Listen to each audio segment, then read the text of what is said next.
সৌন্দর্য চর্চায় কত কিছুই না ব্যবহার করা হয়। দই থেকে শুরু করে শসা কিংবা মধু সবই ব্যবহার করা হয় রূপচর্চায়। কিন্তু তাই বলে কষ্টের টাকা দিয়ে পাখির বিষটা ব্যবহার করে রূপচর্চা? শুনতে অবিশ্বাস্য লাগলেও বিশ্বে এক ধরনের পাখির বিষটা দিয়ে তৈরি ফেস প্যাক ব্যবহৃত হচ্ছে সৌন্দর্য চর্চায়। এই ফেস প্যাক ব্যবহারে খরচ পড়েছে বাংলাদেশি টাকায় 18,000 টাকা। জাপানি নাইটেঙ্গেল পাখির বিষটা দিয়ে বিশেষ ধরনের এই ফেস প্যাক তৈরি করা হয়, যা রীতিমতো জনপ্রিয়।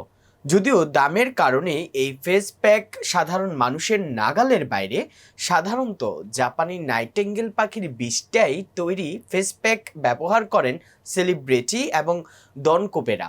এই ফেস প্যাক শুধুমাত্র জাপানি দ্বীপ কিউশুতে পাওয়া নাইটেঙ্গেলের বিষটা দিয়েই তৈরি করা হয়।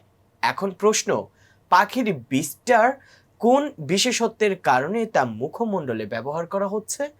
গবেষকরা জানিয়েছেন, নাইটেঙ্গেল পাখির বিষটায় গুয়ানিন নামের এক প্রকার উৎসেচক থাকে। গুয়ানিন ত্বককে নরম রাখে। এই কারণে এই প্যাক ইতিমধ্যে ব্যবহার করেছেন হলিউড তারকা টম ক্রুজ, ভিক্টোরিয়া বেকহ্যাম সহ একাধিক তারকা। জাপানে প্রাচীনকাল থেকেই এই ফেস প্যাক ব্যবহার শুরু হয়।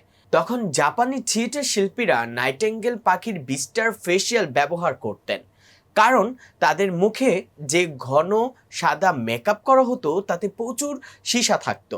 তারা দেখলেন এই ফেস প্যাক ব্যবহারে ত্বকের উজ্জ্বলতা বাড়ে, এই তারুণ্য বজায় থাকে। তারপর থেকে এই ফেস প্যাক ব্যবহারের প্রচলন চলছে।